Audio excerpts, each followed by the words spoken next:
Buen día, mi nombre es Otoniel Torres Delgado, médico cirujano general, egresado de la Universidad de los Andes, Venezuela, en el 2018. El día de hoy les doy esta videoconferencia llamada Vacunas para Antivacunas. Fui invitado por la Asociación Científica Universitaria de Estudiantes de Medicina de la Extensión Valera, Estado Trujillo, en conjunto con el Comité Permanente de Salud Pública, en el cual vamos a hablar de hechos históricos, cómo se crea la vacuna, cuáles son sus principales funciones, cómo se desempeña en el organismo y sus beneficios. Y además, la controversia que ha surgido durante las últimas décadas, aunque tiene sus hechos históricos antes, sobre el movimiento antivacuna, un movimiento que sin eslogan ha creado gran controversia en el uso de las vacunas y generando grandes problemas para la salud pública a nivel mundial. Esta es mi foto, este soy yo. Entonces, como personaje principal en la historia de la vacuna tenemos a Edward Jenner, quien fue el padre, por así decirlo, de la vacuna.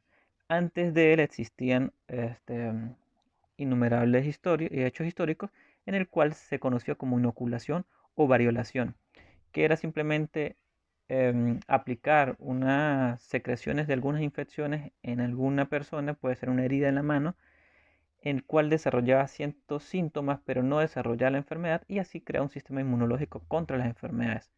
Edward Jenner observa que las mujeres que practicaban el ordeño en ganado desarrollaban unas pústulas de la varicela bovina en sus manos, pero no desarrollaban la enfermedad de la varicela humana.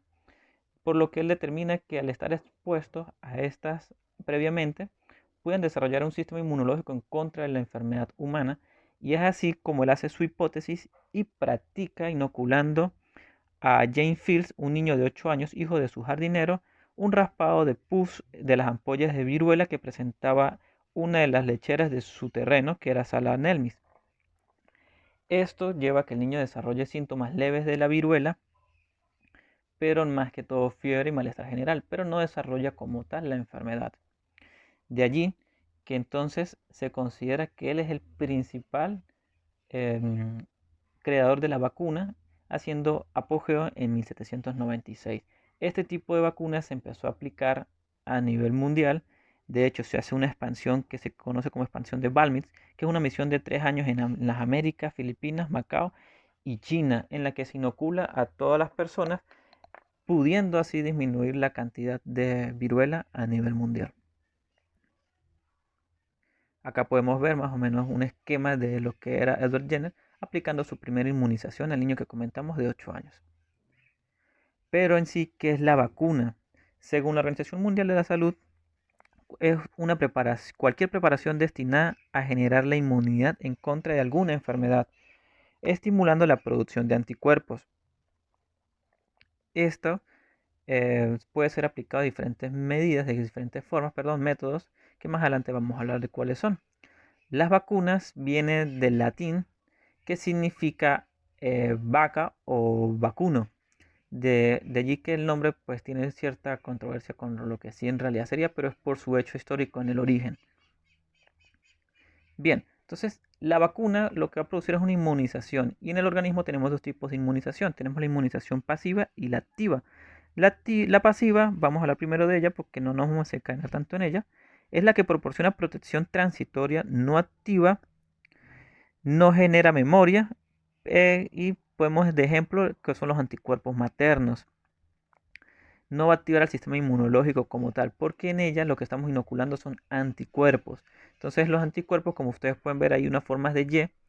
Ellos lo que hacen es opsonizar o capturar las partículas que están produciendo la enfermedad en el organismo y así la neutralizan para eliminarla posteriormente. Sin embargo, la inmunización activa, por otro lado, esta sí va a proporcionar una inmunidad protectora y un sistema de memoria inmune. Esta se puede desencadenar por una infección natural, por vacunas o por toxinas. Que se practica, se inocula algunos componentes antigénicos, como es el nombre, de algunos microorganismos, pueden ser bacterias, virus, en el organismo, y estos van a hacer que el sistema los reconozca y produzca los anticuerpos, y de esta manera pues se conoce como inmunización activa. Entonces, ¿cómo funciona la vacuna? Como bien le estaba comentando, nosotros inoculamos algunos componentes de estos microorganismos que los conocemos como antígenos. Ellos son captados por células del sistema inmunológico, los cuales los presentan como antígenos a las células principales del sistema inmunológico. Van a hacer que se estas se conviertan en, los linfocitos B se conviertan en linfocitos de memoria para que produzcan inmunoglobulinas una vez retenida la infección por la vacuna, que es una pequeña infección, como por así decirlo. Al ser nuevamente expuestos a este microorganismo, ya el cuerpo tiene una memoria y va a actuar inmediatamente, evitando que se produzca la enfermedad. En esto es lo que consiste una vacuna, en desarrollar una respuesta de memoria. Bien, entonces, la vacuna en sí tiene sus componentes. Entre los componentes vamos a observar nosotros que ella tiene lo que serían preservantes, que serían timerasol, el fenol, el fenoxietanol. Estos previenen la contaminación de la vacuna. Además, tiene adyuvantes, que acá es importante resaltar, son compuestos que refuerzan la capacidad de la vacuna para inducir la respuesta inmune. Generalmente se utilizaban sales de aluminio. Hay algunos que dicen que se utilizó en algún momento mercurio, y esto es muy importante porque esto es lo que lleva a las actuales protestas en los movimientos antivacunas. Más adelante hablaremos por qué. Y también tiene aditivos como la gelatina o la albúmina humana. Tiene sus estabilizadores, los diluyentes. En sí, estos son los componentes que se van a mezclar con la vacuna, con los componentes principales que son los agentes biológicos, que como les comenté puede ser el microorganismo o partículas de este o las toxinas de estos. Entonces, los beneficios: protege a los individuos, por lo que se hace una inmunización individualizada, pero protege a las comunidades, no solo por el hecho de hacer campañas, sino porque también evita el efecto rebaño, que es cuando una persona se contagia de una enfermedad y ésta la reproduce en masa con sus personas de contacto. Entonces, a nosotros inmunizar o vacunar a las personas sensibles, evitamos el efecto rebaño. Puede erradicar enfermedades, incluso eliminarlas. Como bien vemos en esta gráfica, se habla sobre una era prevacuna en Estados Unidos, donde se estimaba anualmente la morbilidad de algunas enfermedades, entre esas la difteria, y que después, cuando se realizan las vacunas, la incidencia de difteria en Estados Unidos cayó al 0%. De igual manera podemos ver con la influenza, con la hepatitis o algunas otras enfermedades que a medida que se fueron desarrollando sus vacunas, fueron disminuyendo en su incidencia. Es así que tienen la posibilidad de erradicar o eliminar enfermedades. Claro, esto siendo específicos dentro de un país, ya que no se ha podido completar en sí la utilización de vacunas a nivel mundial, como sucedió en África hasta hace poco. Y además que tiene un costo-beneficio enorme para la parte de salud pública por las inversiones en campañas, que se puede eh, inmunizar en gran escala a las personas. La clasificación, antes les había comentado que pueden ser atenuadas.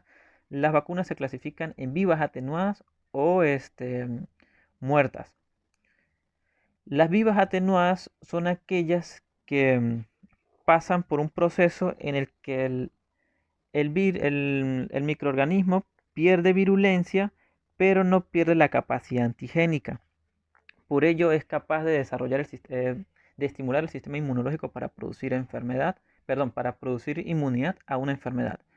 En el caso de las vivas atenuadas, tenemos las virales, como la antipolio, que es la del Sabin, que es la oral, la trivalente viral, o la que es para el sarampión, para otiditis, y la rubiola, que en Estados Unidos se conoce como MMR, la antiamarílica o la de la fiebre amarilla, la del rotavirus, entre otras. Y las bacterianas, la BCG. La BCG es la de la tuberculosis, se conoce así por Bacilo Calmette-Guerin. Y entre las otras tenemos también, que les nombré, están las inactivadas o muertas. Las inactivadas o muertas son las que pasan por procesos químicos en que el microorganismo en sí muere, no es capaz de desarrollar una enfermedad como tal, pero sí produce también el sistema inmunológico, lo estimula, a diferencia de las anteriores que se encuentran inactivadas, o sea, están vivas. En este caso tenemos que pueden ser vacunas inactivadas enteras, fraccionadas o de sus componentes como el polisacárido. Entre las enteras tenemos el Salk, que es la otra vacuna contra el polio, esta sí es inyectada. De las bacterias tenemos la pertussis. Las fraccionadas pues son subunidades del microorganismo o las toxinas, como el toxoide, del difteria. Y la de los polisacáridos pues un elemento de la cápsula de las bacterias. En este caso tenemos la de las Haemophilus influenzae y los neumococos. Es importante resaltar que las vivas atenuadas en algunas personas se ha visto que puede revertir el componente este atenuado y producir la enfermedad. Eso la diferencia mucho de las muertas, que es imposible que lo haga. Entre las vías de administración tenemos que la principal es la vía de inyección como tal, que pues, va a ser en la piel. Puede ser epidérmica, subdérmica, intradérmica. Y también tenemos la oral, como la del polio que les comenté anteriormente. También se describen las intranasales, pero últimamente tiene controversias por su uso. Entonces ya no se están indicando. Entre las reacciones adversas para las inmunizaciones o las vacunas tenemos que pueden ser locales, que es la primera imagen que vemos ahí, un eritema, un enrojecimiento, signos de flogosis. Normalmente ocurre con la BCG. Estas resuelven espontáneamente y en el 90 y tanto por ciento de personas deja una pequeña cicatriz. Em, Como general local, perdón, puede producir también prurito, calor local, etcétera. Los síntomas característicos de un signo de flogosis. Y entre las generales, pues puede producir fiebre, malestar general, un catarro o una respuesta tipo gripal. Pero además también se ha visto relacionada con algunas reacciones adversas importantes, como es la polineuroradiculopatía periférica ascendente, como es el síndrome de Guillain-Barré, que se vio relacionado con la inmunización de la influenza en algunos pacientes que desarrollan un sistema de reacción inmunológica contra sí mismo y produce este tipo de enfermedad. Y algunos estudios, que más adelante hablaremos de ellos, hablaban sobre el autismo, que algunas vacunas asociaban directamente con niños autistas. Y de allí es donde empiezan a aparecer nuevamente en este siglo los movimientos antivacuna. Pero entonces, ¿sí están o no están asociadas? Ya más tarde lo hablaremos.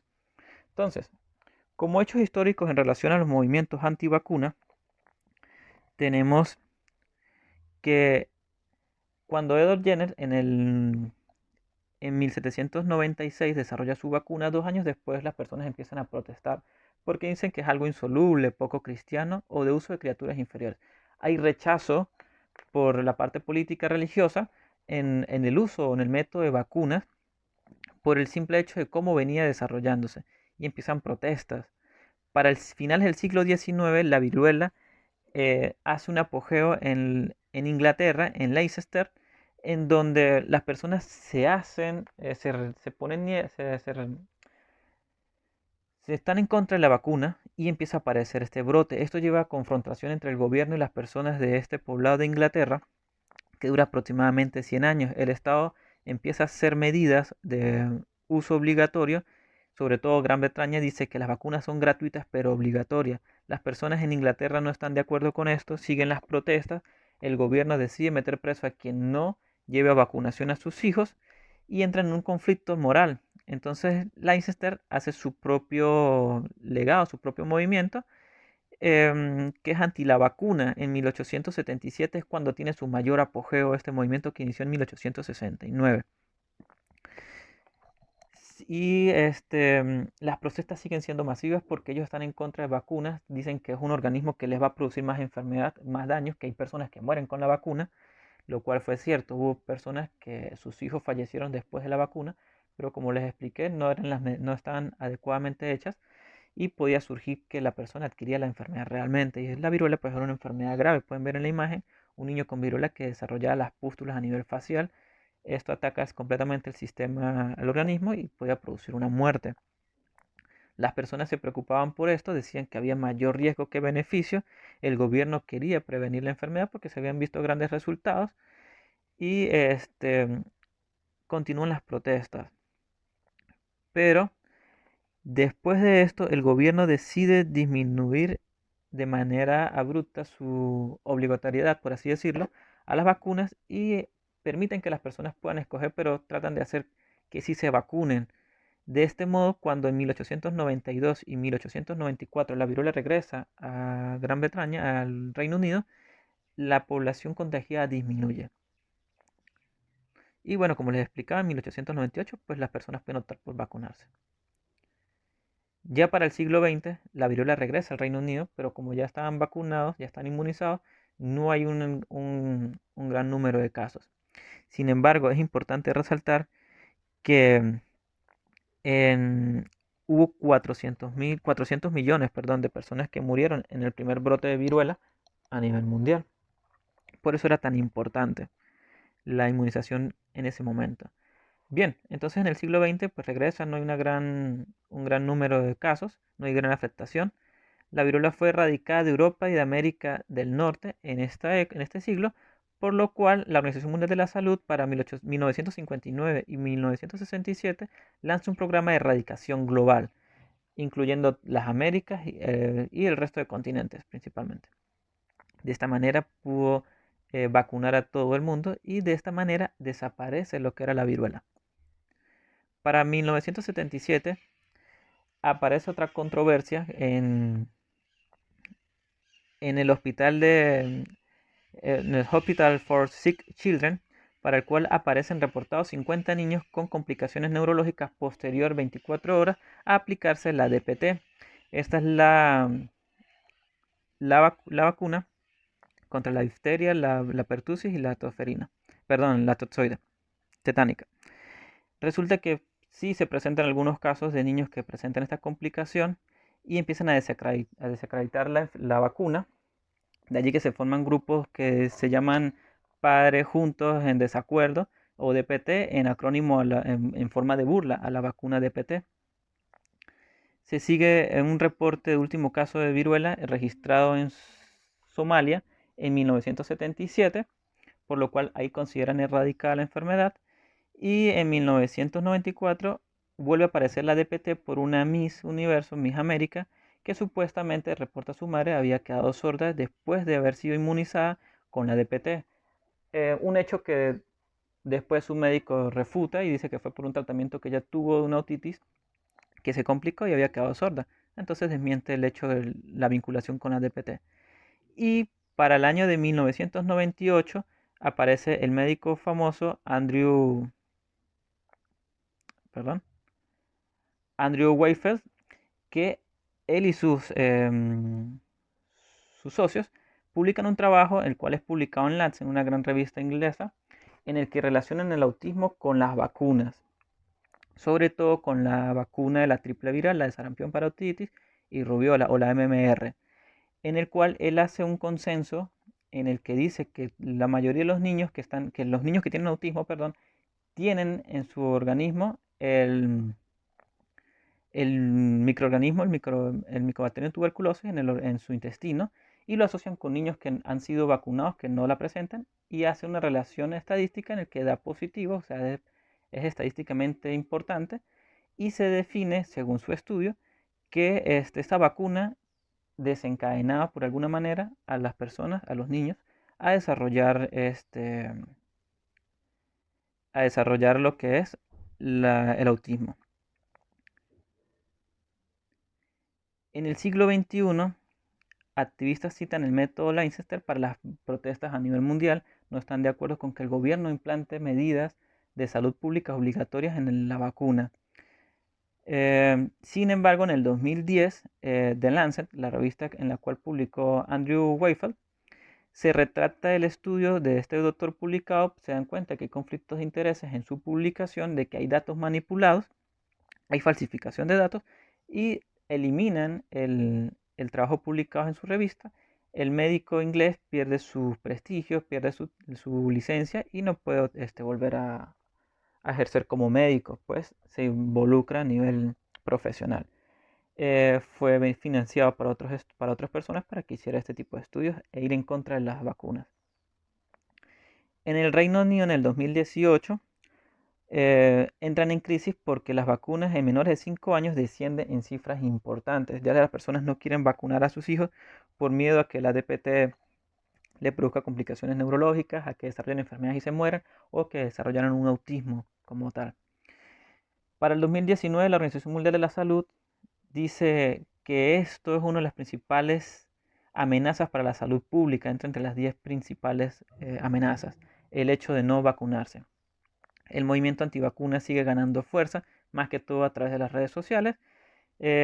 Aquí podemos ver La Vanguardia en el 2019, en el 30 de agosto, publica que el artículo publicado por el doctor fue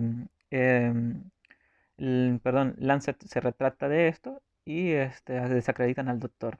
Pero los movimientos continúan, esta marcha continúa, parece lo que en algunos países europeos salen en protestas contra las vacunas, no apoyan las medidas obligatorias del ministerio, se rechazan nuevamente, incluso hasta en América Latina, y aparece incluso hasta personajes relacionados a la farándula, como lo que es Jim Carrey, en el que hacen un movimiento llamado Green or Vaccines, que es un mundo que ellos dicen como un mundo verde por vacunas verdes, en realidad, por nuestras vacunas verdes, en el que dicen que no están en contra de las vacunas, pero sí están en contra de los componentes de la vacuna, como los que les nombraba antes, de lo que eran las sales de aluminio, algunos relacionan que es mercurio.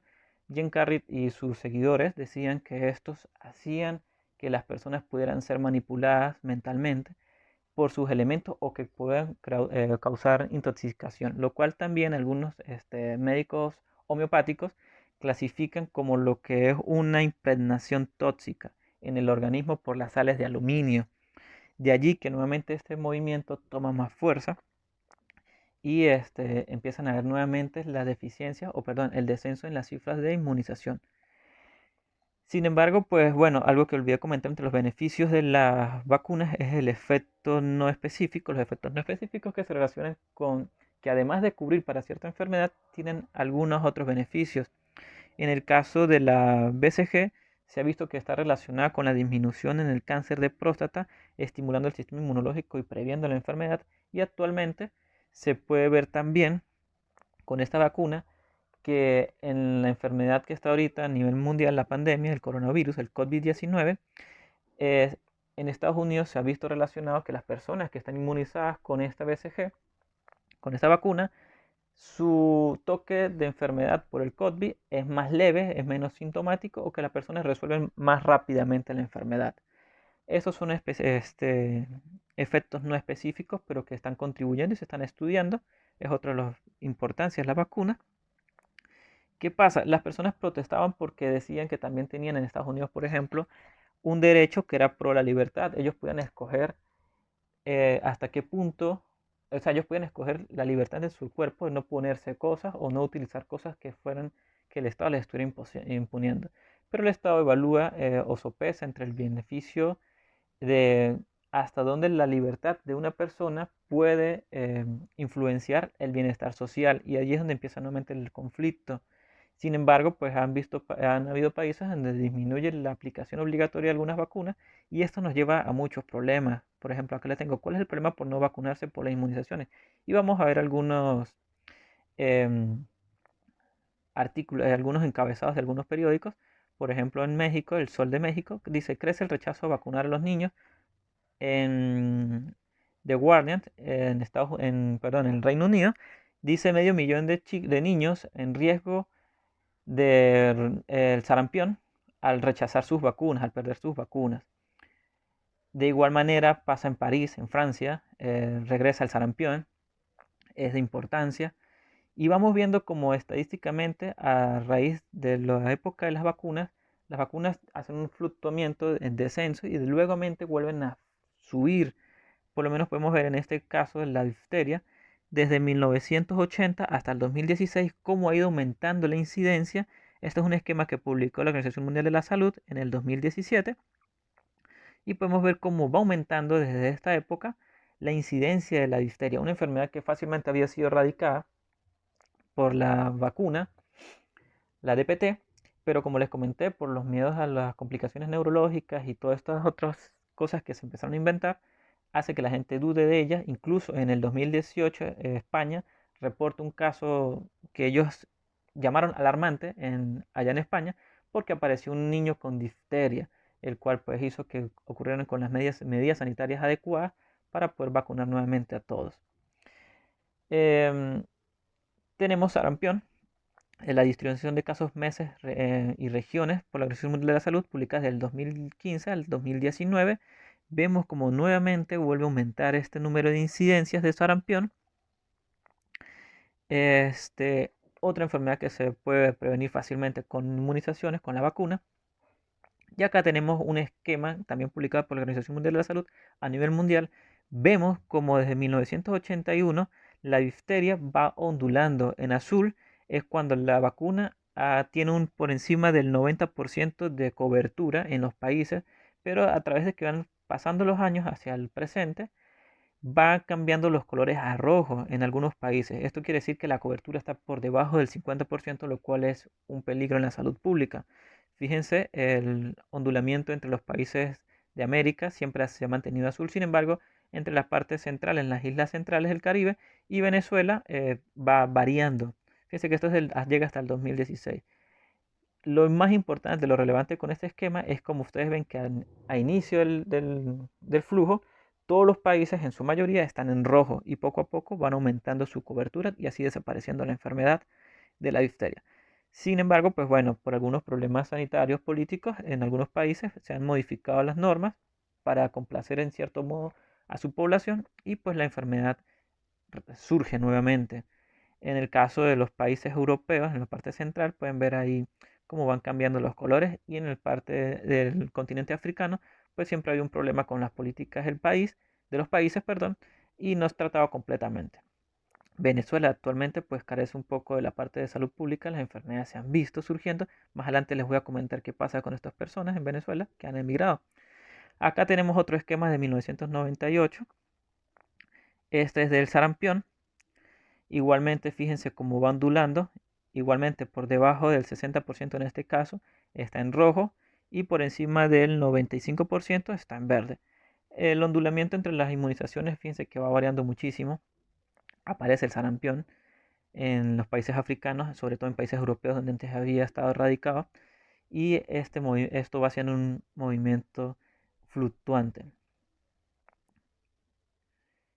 Venezuela en el exterior, porque por ejemplo en Colombia se han reportado brotes nuevos de sarampión en un país donde ya el sarampión no se veía, solamente lo podían ver en pequeñas comunidades muy lejanas a los servicios públicos, a los servicios sanitarios, que nos inmunizaban, pero estos últimos casos han sido reportados hace mucho tiempo. Sin embargo, estos nuevos brotes que se han visto en Bogotá, en Cúcuta, todos han sido relacionados con hijos de venezolanos. Todos los venezolanos que han salido no han tenido la adecuada inmunización y han presentado el sarampión, pero en otros países. En el caso de los Amish, es una población que surgió como los menonitas en los países europeos, pero que emigraron por condiciones políticas, un éxodo también, y llegaron a instalarse en las Américas, sobre todo en América del Norte. Y esta población ha sido un fastidio, por así decirlo, para la salud pública, ha sido un problema, porque es una población en la que creen solamente en cosas naturales, no se rigen por las políticas del país y no se presentan para las inmunizaciones y han presentado brotes grandes de sarampión, difteria, etcétera, algunas enfermedades importantes. Em, en Venezuela, en mis últimos años pude ver que había un brote de difteria, como les comenté, en el 2018-2017 hubo una crisis en el hospital donde aparecían estas enfermedades que simplemente se prevenían con la vacuna. Sin embargo, se sospechaba del origen de la vacuna o que se estuvieran inmunizando las personas. Podemos ver entonces como una conclusión que la vacuna, a pesar de tener sus riesgos por su producción o sus componentes, siempre es un beneficio grandísimo para la salud pública, para erradicar las enfermedades. Se ha podido demostrar que las enfermedades han erradicado a nivel, en algunos países principalmente, algunas sí han podido ser erradicadas a nivel mundial. Sin embargo, por el miedo de lo que pueden producir estas vacunas, que es algo natural, una reacción, no todos reaccionamos igual, puedan producir una complicación y los movimientos que han tenido gran apogeo, sobre todo por las redes sociales, para perpetuarse más, como es el movimiento antivacuna, ha ido creciendo y esto ha ido paralelamente haciendo que disminuya las inmunizaciones. Pero en sí, la inmunización es el mejor medio para prevenir enfermedades. Incluso actualmente se está buscando una vacuna para poder contener y prevenir el COVID-19, que es la enfermedad que tenemos hoy en día. Se logra conseguir, pues se va a contener e incluso hasta puede erradicarse la enfermedad. De allí que su importancia de tener las vacunas e incluso inmunizarse. Las vacunas, cuando nosotros salimos hacia algunos países con trópico amazónico, por ejemplo en Venezuela, que quiera viajar hacia la región amazónica, o en Brasil, deben, a juro, ponerse la vacuna antiamarílica o la fiebre amarilla. Esto para prevenir que es una enfermedad zoonótica que tiene su prevención, ¿no? Igualmente hay condiciones y políticas para viajar a otros países, el uso de vacunas.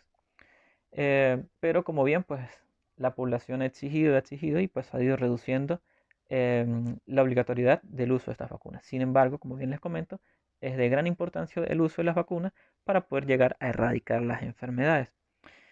Y bien, eso sería todo por ahora. Muchísimas gracias por su atención. Hasta la próxima.